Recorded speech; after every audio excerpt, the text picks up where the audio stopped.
상간자 소송의 경우에는 신속하게 하실 필요가 있다. 그런 경우에는 더 이상 재고할 여지도 없이 당연히 이혼하시는 것이 더 바람직한 것이죠. 상간자 소송을 해서 그 판결문을 미리 받아놓는 것이 좀 중요해요.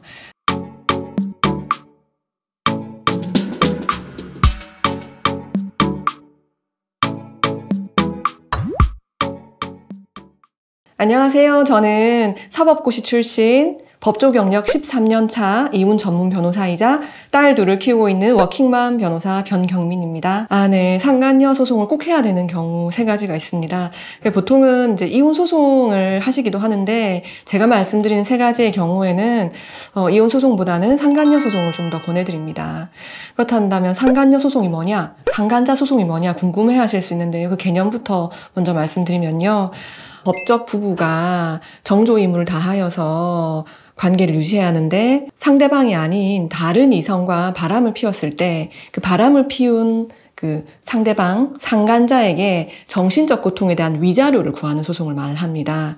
그래서 그 바람을 피운 상대방이 여자면은 상간녀, 그리고 남자면 상간남, 이렇게 주로 지칭한다고 보시면 됩니다. 그리고 법적 부부인 경우에만 이러한 상간자 소송을 할 수 있는 것이 아니고, 법적 부부가 아니다 하더라도 사실혼 관계에 있는데 어떤 바람을 피운다라고 할 경우에도 마찬가지로 그 정신적 고통에 대한 위자료 소송을 제기를 할 수가 있습니다.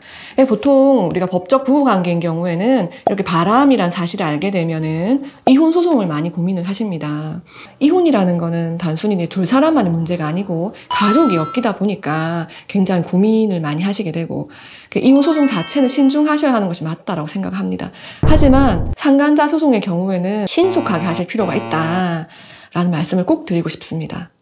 왜냐하면 상간자 소송을 하지 않고 방치를 할 경우에 오히려 두 사람의 부정행위, 불륜관계를 방조하는 꼴이 되는 경우가 많습니다. 배우자에 대해서 만만하게 보는 거죠. 내가 바람을 피우더라도 우리 배우자는 아무런 액션을 취하지 않는구나 라고 생각을 하고 몰래 계속 바람을 이어나갑니다. 제가 상간자 소송을 권하는 이유는요, 이혼에 대해서 할지 말지에 대해서 고민이 되시는 경우라고 한다면, 상간자 소송을 할 때 배우자가 이 상간자 소송을 대하는 그 스탠스를 보고 이혼할지 말지에 대해서 결정할 수 있는 팁을 얻을 수 있기 때문이거든요.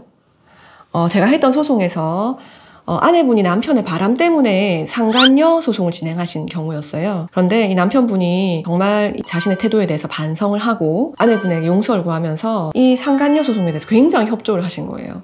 그래서 사실 확인서 내지는 진술서 형태로 그 소송에 굉장히 큰 도움을 주셨어요. 그래서 소상하게 그 부정행위 내용과 기간 이런 것들을 알 수가 있었는데요. 그래서 제가 그것을 보고 저희 의뢰인분께 남편이 진심으로 반성을 하고 있는 것 같다, 그래서 한 번 정도 용서를 하시고 관계 회복을 위한 노력을 하시면 좋을 것 같다라고 조언을 해드린 적이 있었어요. 그래서 그러한 경우에는 그에 맞게 이혼 소송을 한 번쯤 이제 재고해 볼 수 있다라는 것이죠. 그런데 반대의 경우도 있었습니다. 아내분의 바람에 대해서 상대방인 남자에게 상간남 소송을 한 경우였어요. 오히려 아내분이 그 상간남의 입장에 서서 유리하게 사실 확인서도 해주시고 증언도 해주시고 그런 경우가 있으셨어요. 그래서 그런 경우에는 더 이상 재고할 여지도 없이 당연히 이혼하시는 것이 더 바람직한 것이죠. 네, 상간자 소송을 하는 가장 큰 이유는 결국은 배우자와 그 상대방을 떼어놓기 위한 목적이지 않습니까? 그런데 문제는 오히려 적반하장식으로 배우자가 나 바람 피운 거 맞다, 근데 난 너랑 못 살 것 같으니까 이혼하자 라고 하면서 가출을 하는 경우가 있을 수 있거든요.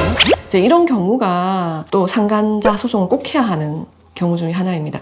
왜냐하면은 자기가 잘못했으니까 내가 이혼 당할 일은 없어 라고 이제 안심하고 계시다가 오히려 이혼 소장을 받으시는 경우가 종종 있으세요. 원칙적으로는 유책 배우자 이혼 청구를 기각시킨다는 것이 대법원 판례에 확립된 입장입니다. 하지만 예외적으로 바람을 피운 배우자의 이혼 청구라 하더라도 상대방 배우자 역시도 혼인관계 유지를 위한 노력을 하지 않고 형식적으로는 그 이혼을 기각시켜달라고 하지만 본인도 오기나 보복적 감정으로 이혼에 불응할 뿐인 그런 경우에는 예외적으로 이혼 청구가 받아들여지는 경우가 있기 때문에 조심하셔야 됩니다.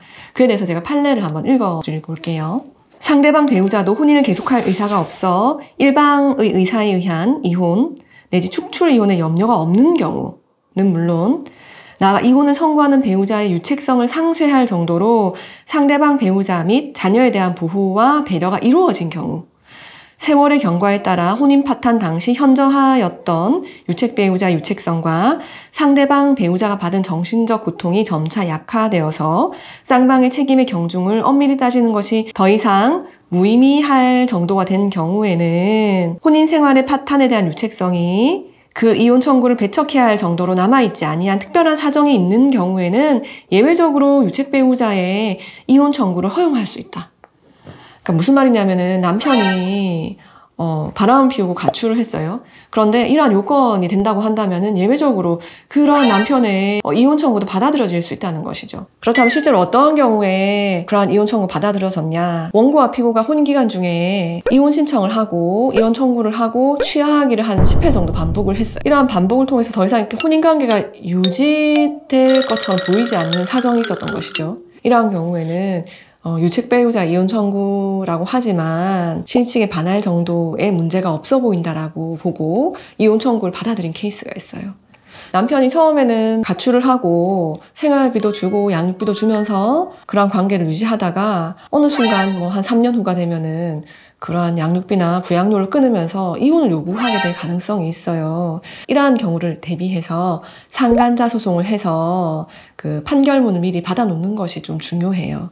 그렇다라고 한다면은 그 상대방 배우자의 유책성에 대한 증거가 확실하게 남아있기 때문에 우리가 이혼 소송에 대비해서 그 상대방의 유책성을 입증할 수 있는 요긴한 자료가 될 수 있고, 그리고 그 판결 받은 이후에 형식적으로라도 혼인관계를 유지하기 위한 노력을 하는 모습들을 계속 보여준다고 한다면, 가령 부부 상담을 받아보자, 관계회복을 위한 노력을 해보자, 동거를 하기 위한 노력을 해보자 라고 적절한 대응을 하신다고 한다면 너무 억울하게 이혼을 당하시는 일을 예방하실 수 있을 것 같아요.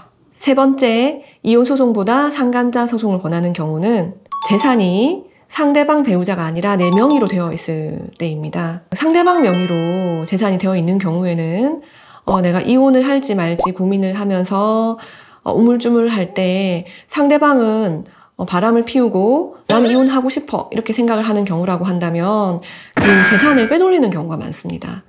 예를 들면은 바람을 피운 상대방에게 재산을 명의를 돌린다거나 혹은 자신의 가족 명의로 돌리면서 이혼을 준비하는 경우가 많아요. 그렇기 때문에 그러한 경우에는 서둘러 가압류를 해야 하는데요.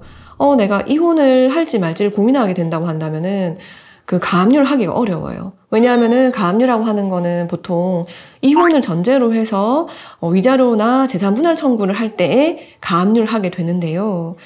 이혼을 원하지 않을 경우에는 가압류라는 걸 성립되기가 어렵게 되겠죠. 만에 하나 가압류를 한다 하더라도 그 가압류를 하고 나면은 빠른 시일 내에 그 본안 소송으로서 이혼 소송을 해야 되기 때문에 이혼을 원하지 않는데 이혼 소송을 해야 되는 이런 상황이 되기 때문에 부적절하게 됩니다. 하지만 반대로 내 명의로 그 재산이 있는 경우라고 한다면 그 상대방 배우자가 재산을 빼돌릴 염려가 없게 되겠죠. 재산이 나의 명의로 되어 있다. 그런데 이혼을 하고자 한다. 상대방 배우자가 바람을 피운 경우에 내가 받을 수 있는 것은 위자료고 이것과 재산 분할은 별개의 문제가 되기 때문에 재산 분할은 아무리 유책성이 있는 배우자라 하더라도 재산 형성에 대한 기여도가 크다고 한다면은 재산 분할은 더 많이 받아갈 수도 있는 상황이기 때문에 내 명의로 되어 있는 재산을 오히려 상대방 배우자에게 재산 분할을 해주어야 되는 상황이 될 수도 있다는 것이죠.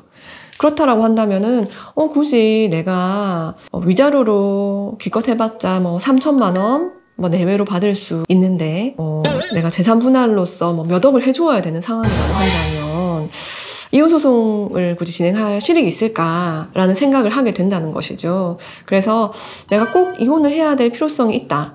나도 새 출발하고 싶다. 그런 경우가 아니라고 한다면 이혼을 하고 그 이혼에 따른 재산 분할을 거액을 해주는 것보다는 상간자 소송만 하시는 것이 오히려 더 실익이 있을 수 있다. 이렇게 말씀드립니다.